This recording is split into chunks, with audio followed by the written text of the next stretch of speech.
Well, thank you very much, everyone, and welcome here this morning. Effective on April 1st, 2025, Saskatchewan will now be a carbon tax-free province, the first carbon tax-free province in the nation of Canada. You've heard us say many times before over the last number of years that Saskatchewan is the home to some of the most sustainable products that you can find on Earth.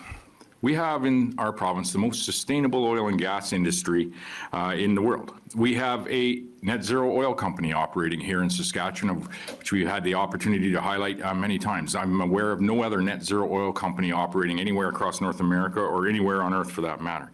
Our methane emissions in the oil and gas sector have dropped some 72% since 2015. I'm not aware of another industry globally that has a record of dropping their methane emissions by some 72% just in the last decade.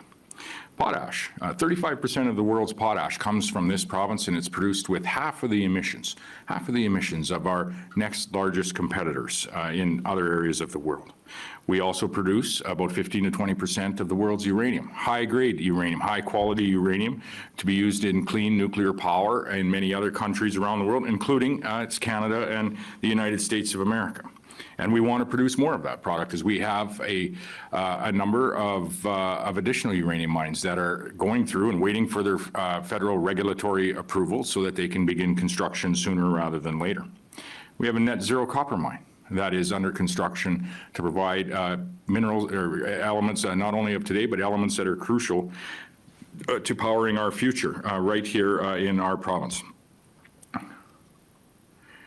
I would say you point back to the opportunity we had at COP28 in Dubai to highlight not only all of these industries, but to highlight the industry that really is the spinal cord of the economy in Saskatchewan, and that is our agricultural industry, where the Global Institute for Food Security released a study that pointed towards the comparison of how our agri-food products are produced in Saskatchewan relative to our next 6 or 7 largest competitors globally. And what they found was our canola and our wheat are produced with a 65% lower carbon content than the next largest 7 competitors around the world. Peas and lentils were off the charts with respect to just how sustainably produced they were here in Saskatchewan, and by extending the technology and the innovation that we're using to other areas in North America and other areas of the world, we are producing more sustainable food due to the efforts of Saskatchewan companies. So as Canadians, where do we find ourselves today? As Canadians, we find ourselves in the midst of a federal election campaign. And given that the 2 major federal parties and their leaders have realized the very harmful impacts of the carbon tax, the harmful impact to families, to our investment environment, industrial investment environment, and ultimately the harmful impact in reducing the number of jobs and opportunities that Canadians have, and more generally, the harmful impact that it has to our economic growth in not just this province, but across the nation of Canada, we see each of those leaders now announcing plans to eliminate at least some of the cost of the carbon taxation policy that we've been subjected to for, which will be 6 years, this April the 1st. So in that light, and taking that cue from the federal leadership candidates, Saskatchewan is taking the lead in our nation by reducing the industrial carbon tax rate charged in our province to 0. The industrial carbon tax rate, or the OBPS, is the quiet carbon tax. It's the carbon tax that we as Canadians don't always see, but we certainly all pay. We're in a very uncertain time as well as Canadians. We are facing as Canadians potential tariffs and some implemented tariffs in the steel and aluminum industry already today from our largest trading partner, the United States of America.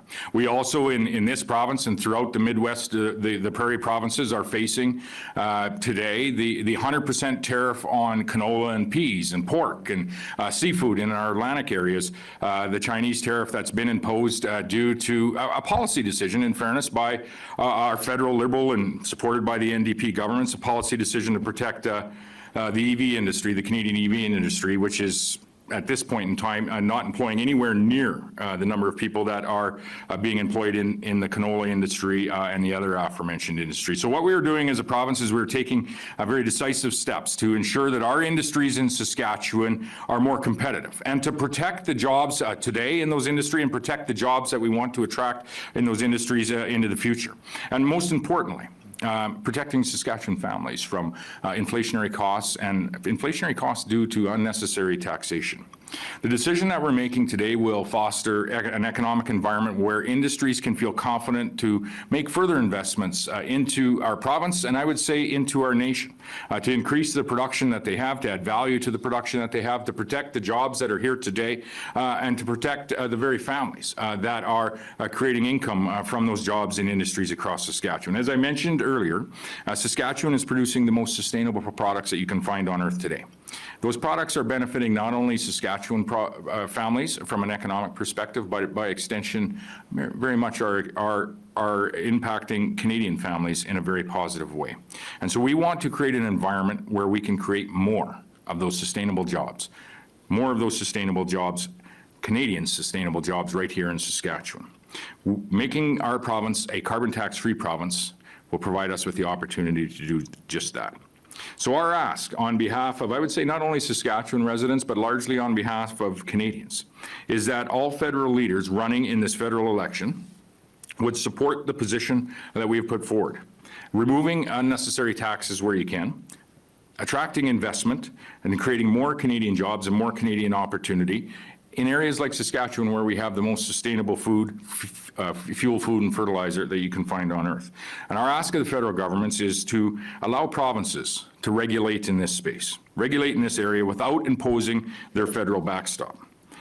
This will further strengthen, and I would say provide us with the opportunity to further unite as Canadians by supporting the economic diversity that we have in various provinces and various regions of Canada, and will provide us then collectively with an opportunity to grow economically and to grow as Canadians. This is an opportunity that I would say that the federal leadership candidates have to unite Canadians further, to make life more affordable for each and every Canadian and each and every Canadian family. Thank you. Can you explain why this measure was in last week's budget, because it is a taxation measure as such, and I guess what effect it might have on this year's budget? I don't think it's as described by the opposition, so there is a flow-through effect. Yeah, so what we are doing here today is deferring the OBPS program, and we feel it'll have an immaterial effect on the budget, but we will have a consultation process with industry on how we would be able to exit that program. We have always stood, I think, from day one against this tax. We don't think it is in any way an environmental tax, but ultimately is, preventing in many ways investment and enhancing the inflationary costs that we are experiencing as Canadians. So we've always been against it and looking for ways, including taking it to the Supreme Court of Canada, supported by 8 other provinces and one opposition party in our effort there. What we are doing here today is really taking our cue from federal leaders as we find ourselves in a national election campaign. You've seen, the 2 main parties, both federal leaders have came out and made decisions with respect to reducing the consumer carbon tax, and one party, the Conservative Party, has went further and said that they would also reduce the OBPS tax. Taking that cue, what we are asking all leaders to do is to be clear on what they would do with the OBPS tax, and ask them to put that in the provincial scope of regulations. That's what we've always asked for. We in Saskatchewan said we would probably reduce that to 0. Other provinces may not. Other provinces may freeze it at a current amount or some select amount.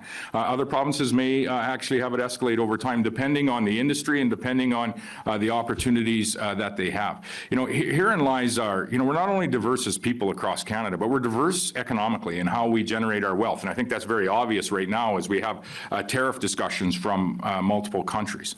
So really, as we've always been against this particular tax, we think it's ineffective, we think it's inflationary.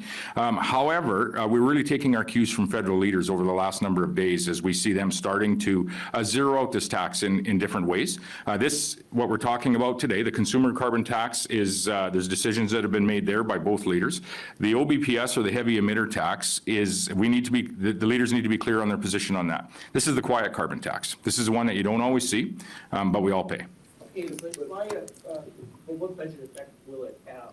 And I guess I'm curious as to why a budgetary item would be taken, the cue would be taken from another political event as opposed to what the budget process is, which is describing our needs.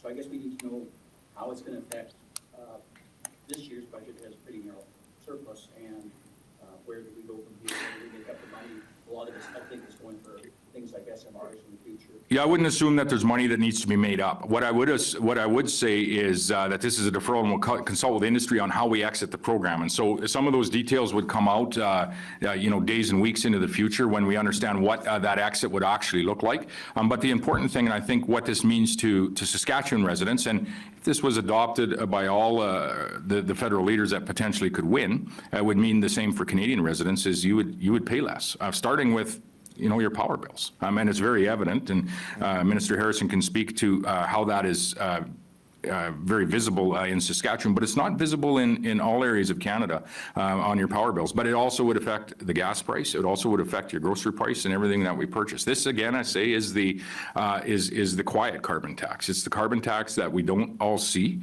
but we certainly all pay. Do you want to just explain how Saskatchewan is a little bit different with how it is viewed in our power bills? Yeah, sure. Thanks very much, Premier. This really is this is the hidden carbon tax. This is the shadow carbon tax that, I think has been advocated by some for it to continue to be higher. What we are doing and what people are going to see on their bills as of April the 1st, Saskatchewan ratepayers, SaskPower customers are not going to be paying that carbon tax portion that had been broken out on their SaskPower bills. So that is for individuals, for households, for businesses, and this has a real impact. I mean, we're talking hundreds of dollars per year, depending on power use for either households or for companies. A good example actually is Everest is a great example of this, where we made an announcement about a week and a half ago, a company that is facing a 25% tariff. That because of that tariff, there are literally hundreds of jobs in the city of Regina directly at stake, thousands indirectly at stake because of the importance of that industry, a 25% tariff. This is going to save that company, for example, millions of dollars per year in compliance payments, which is going to put them in a position to continue employing the hundreds of people in Regina and the thousands that are in that associated industry. We've been working closely with the company on how we speed up purchases from the Crowns. We announced that a week and a half ago. Some of you were at that announcement and covered it.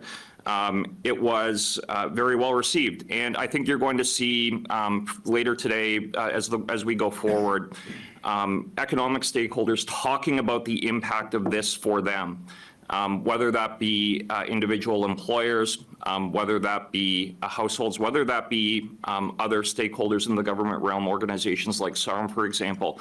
This has a direct impact on the ability of our ratepayers, for SaskPower, our customers, to realize genuine savings. And it's a position that we've taken for many years.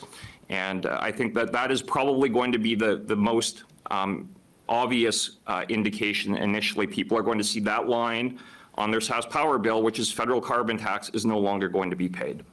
When it comes to OBTS as a line item in the budgets under electricity sector revenues, it comes in at $346.6 million. So if we're deferring that, we have a $12.2 million surplus. Does that mean that we now have a $300? Yeah, there's the entirety of the conversation, and this is why we need to engage with industry on how we are going to exit this program. Herein lies the opportunity. Pardon me? But if we no longer have that source of revenue, you said that there's going to be an immaterial impact. I'm just hoping you can flush it out. And again, I'll have to talk to you about that once we have discussed with industry on how we actually would be able to exit this program. The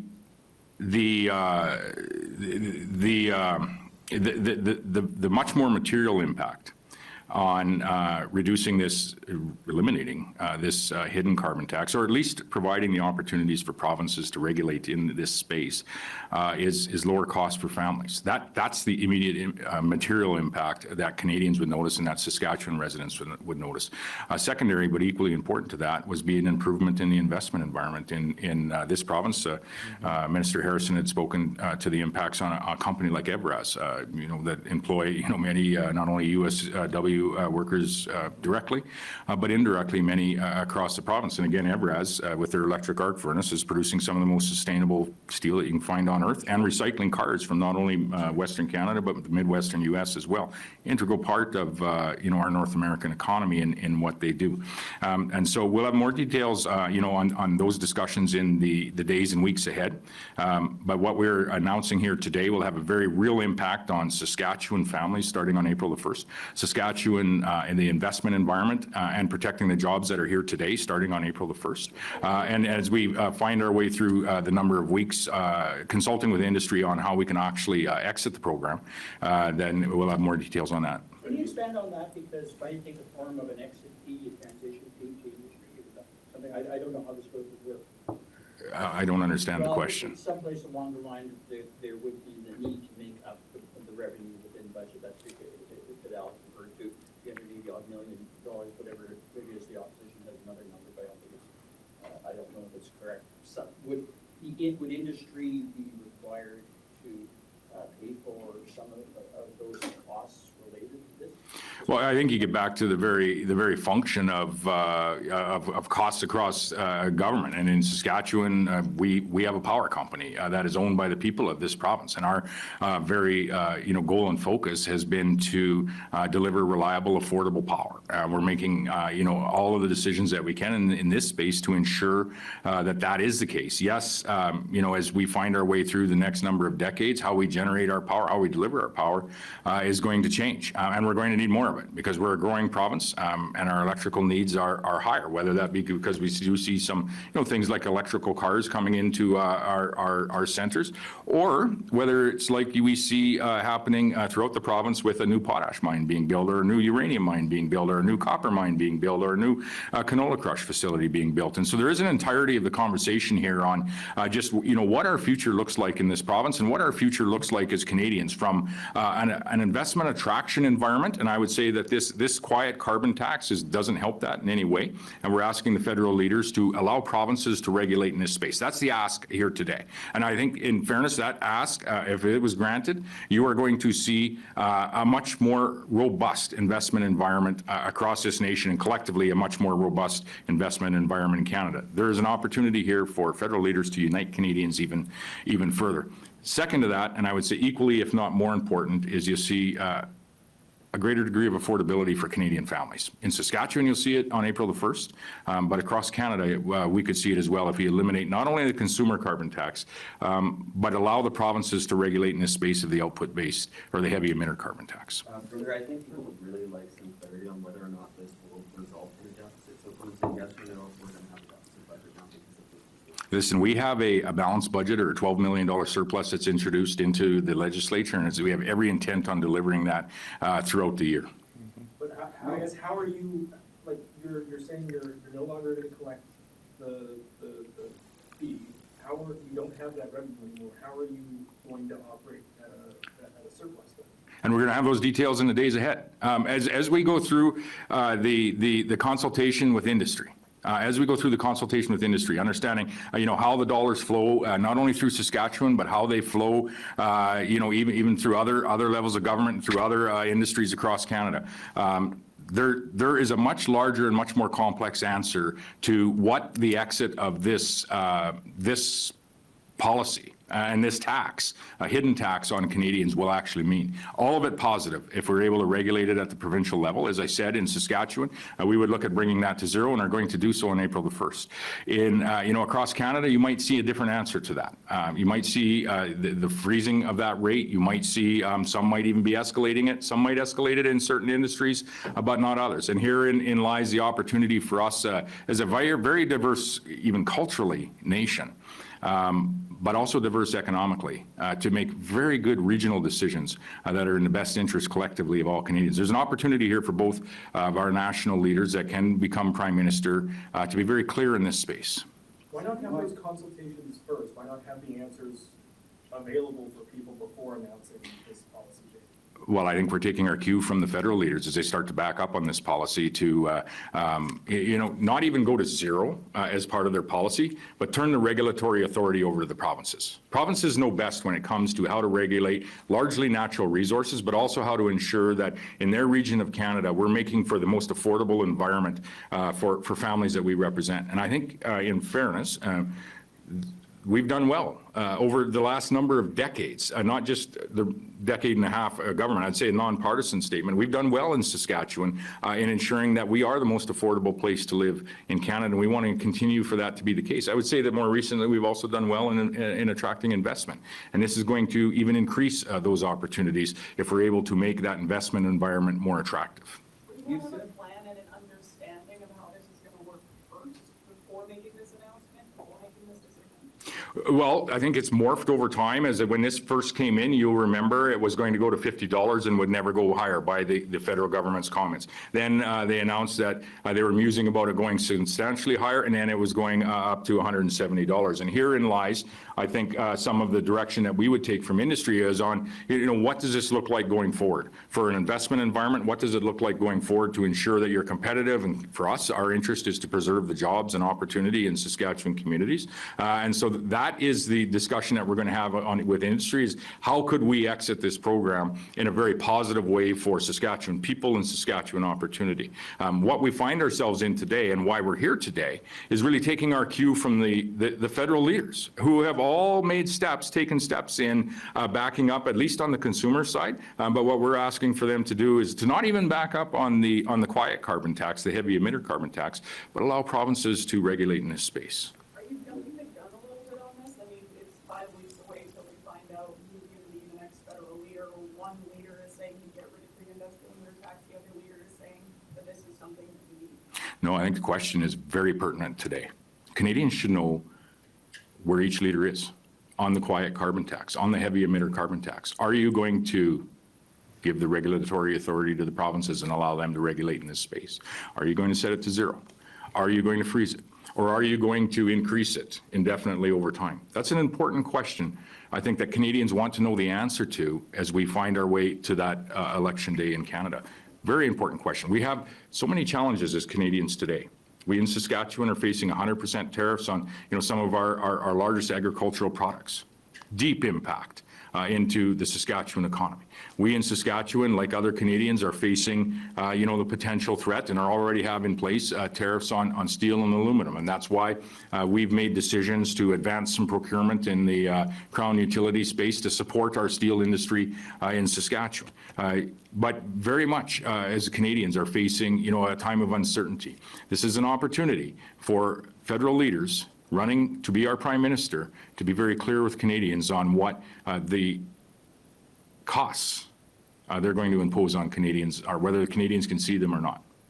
No one already effectively dictate where the money from the OBPS goes, because there's a tech fund that gets $70 million, there's the Clean Electricity Transition Grant that gets $140 million, and then there's the Small Modular Reactor Investment Fund that gets another $140 million. Don't we already effectively dictate where that money goes? And it goes into things like modular reactors, like etc. Yeah, and we're suggesting as we find our way through time, and this is what we're going to consult with industry, is what is the impact of paying those dollars on the competitiveness of your industry? What is the opportunity for additional investment in your industry if that fee isn't there? And so this is exactly the answers to some of the questions that we have is if we are going to exit this program, make Saskatchewan industries more competitive, our investment attraction, our investment environment more attractive, and save Saskatchewan families money, what does that look like going forward? If I could, Premier, if I could too. Sure. Maybe I'll just add to that answer as well. What you're forgetting is that the hidden carbon tax, the industrial carbon tax, is the national government forcing customers of SaskPower to pay $100+ a month per household, millions of dollars per year for individual companies.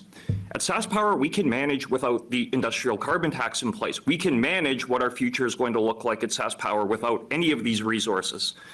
This has been forced on us, and it's being forced on taxpayers to pay literally hundreds of dollars per year because of the Liberal government for very little benefit. So that is what we are talking about here today. That is going to be gone. that is going to be off your bill. If you are a SaskPower customer, you are not paying that charge that you have been paying now for 6 years, which is about, at this point, well over 10% of your bill right now is the federal carbon tax. That would be going under the current plan up to about 25% in the next few years. That is no longer going to be paid by individuals here in this province. Anybody who is a customer of SaskPower, whether you're an individual, whether you are a business owner, a small business owner, whether you're a large business owner, you are not going to be paying that carbon tax. That is what people are going to see today and going forward. I was just going to maybe add that, Lisa, that helps answer your question a little bit as well, is federal leaders do need to be clear, because in Saskatchewan on our power bills, it's one of the few places where this hidden carbon tax is actually not hidden. It's very evident on your power bill. And that's in excess of 10% of your power bill today, roughly. Federal leaders need to be clear on what that is going to look like for Saskatchewan residents, and it's hidden on other products, but what it's going to look like into the future. And to go up to $170 a ton, it's going to look like, a 24, 26% of your power bill in years into the future. It's also on food, it's also on fuel, but it's just not evident in those products. And so this is the hidden carbon tax.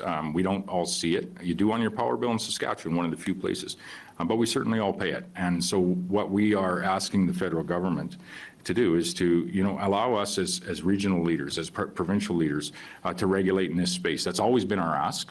And I think largely you'll see agreement among other provinces for this ask as well. Alberta, for example, they had a carbon tax implemented before the federal government did even, and it was simply around a tech fund that was flowing, dollars back into certain investments in that industry. It should be governed as a natural resource application where the provinces are actually regulating in this space. And it might be different across the nation, but it will be more advantageous for the residents that live in that province, and it'll be more advantageous for the investment environment that we're trying to provide. And therein lies, I think, collectively as Canadians, it'll be more advantageous and strengthen our national economy and our national opportunities. There's a small modular nuclear development as well, because part of the OBPS was looking to impulse that and get that spread those $24 million a year. What does that do to the future of small modular nuclear? Well, that is the answer to that question is years out. As you know, we've made a commitment to extend the life of the current capacity we have to generate power here in the province, and that's simply focusing on affordable and reliable power for Saskatchewan residents and the industries that are here today and the industries that we're attracting. Again, this is a very much a connected conversation to the pressures of tariffs, the opportunities that we have as we move forward in the investment environment that is here, that does and is somewhat dependent on our access to reliable power. You're seeing those challenges in some other areas of North America and Canada as well. So we, very much have, I wouldn't say shifted our focus, but have increased the focus into ensuring that first and foremost, we have reliable, affordable power for Saskatchewan residents and the industries that are here today and the industries that are going to operate tomorrow. We are also going to continue to lower our emissions in how we generate that power over time, but we're going to do it in a sensible way that isn't going to triple or quadruple the electricity costs that we have. That isn't what Saskatchewan residents want, is a quadrupling of the power rates that they have. They want the lights to go on when they flip the switch, and that's what we're focused on. Are you concerned might affect the industry's ability to invest in countries requiring some form of industrial gas? Not at all. I've heard the conversation around Europe, potential hindrances there. Europe trades with the United States of America. Europe trades with India. Europe trades with China. Many other countries. The European Union countries trade with all of them. I myself will be in the European Union next week, actually advancing some of the trade opportunities and the investment opportunities that come out of Europe as well.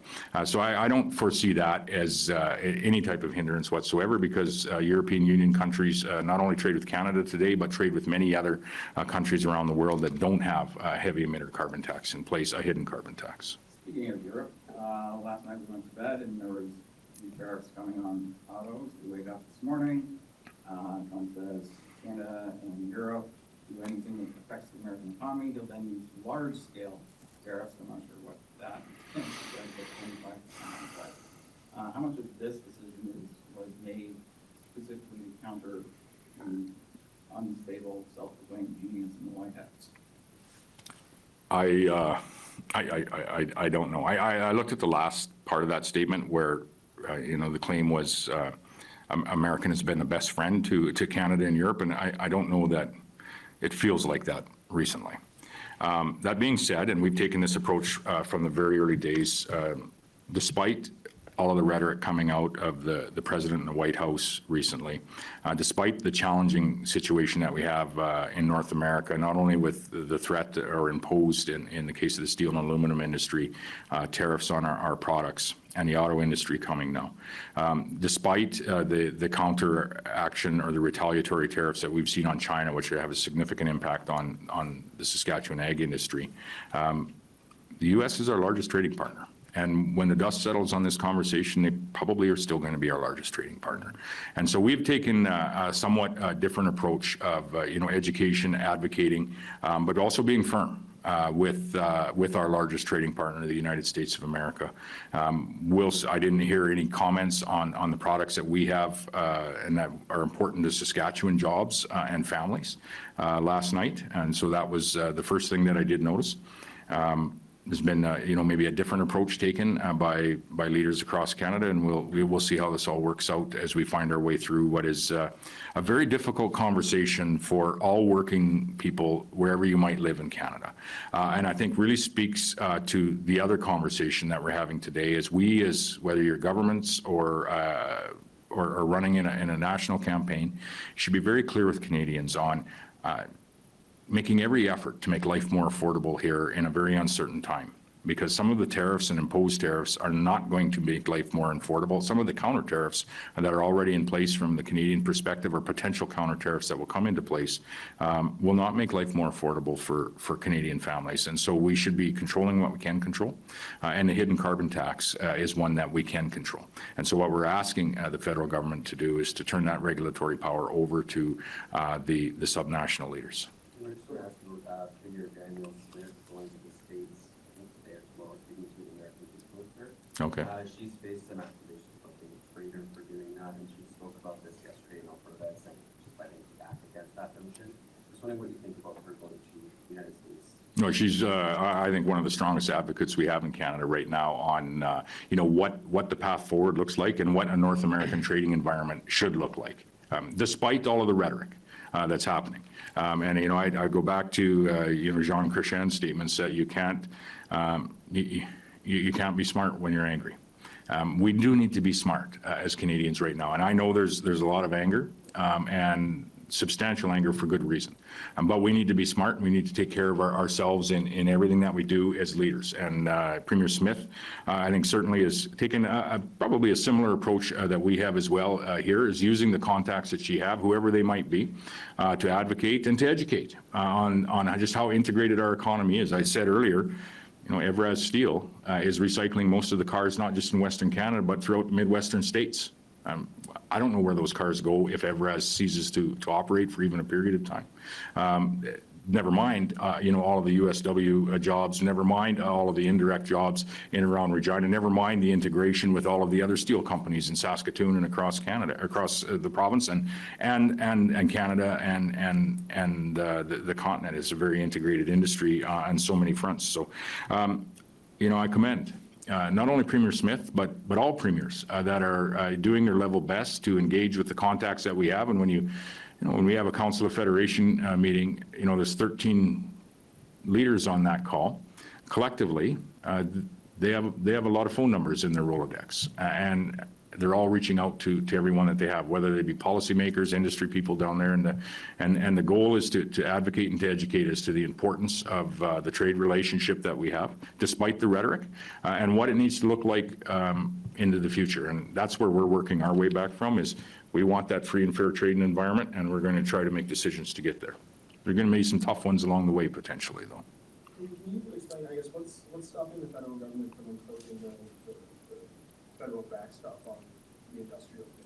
That's our ask, is that they don't. Our ask is that they allow the provinces to regulate in this space. It's always been our ask, and I think many, if not all, other provinces would have a similar ask, is to allow the provinces to regulate in this space. Don't impose the federal backstop. It would be the federal backstop or the requirement to, to increase the carbon tax to that $170 rate or higher. That would cause power bills in Saskatchewan to go up not only 10% where they are today, but ultimately in the future to go up 25% for, simply, no reason outside of to make life more unaffordable. So I guess you're saying that this is a carbon tax-free province, but you're also asking the federal government to not impose the backstop? Like, Yes. I'm trying to understand. Yeah. Yeah, on April 1st, we're going to move forward. We're going to defer the requirement for carbon tax payments. What Saskatchewan families will notice is it won't be on their SAS power bill. We're going to consult with industry on charting, what an exit to this program might look like. And our ask of all federal leaders is to allow provinces to regulate in this space. Don't impose the backstop, and let's unite and grow stronger together. Let's grow a stronger economy in Saskatchewan, which benefits all Canadians. Let's grow a stronger economy in Alberta, Nova Scotia, and Ontario, which benefits all Canadians. So one thing, This is a quiet tax. Are you gonna have anything in place to make sure the companies don't just keep their prices the same and have it flow through to consumers? Again, all of that will be part of the discussion on a deferral, but I would say in general, some are global prices, some are not global prices, but in very, very competitive industries. so what happens if the feds do impose federal backstop? Would you defy it? Would you challenge it in court, or what would happen in that kind of? We've challenged it before, and we're always looking for opportunities to change it again, as we don't think it's a proper policy, at least not for Saskatchewan in its current form, to be raised to $170 a ton, which would put, in the neighborhood of 25% plus on each and every family's power bill in the province, never mind the increase at the fuel pumps that you don't see, never mind the increase at the grocery store, which you don't see. And that's true across Canada. And so that's some of the discussion that we're going to have with industry. But the important thing, I think, for Saskatchewan residents and our ask is for all Canadians to experience is to not have that hidden carbon tax, not have to pay it at the grocery store, at the fuel pumps, or in Saskatchewan's case, not have to see it on your power bill. And they won't on April the 1st. Last couple questions. Is there gonna continue to be the carbon tax line item on staff power bill? Just like this one? We're going through some of that in the advent to April the 1st, but it wouldn't be necessary if it's not to be paid. It's not a rebate. It won't be charged. Good deal. Thanks, everybody.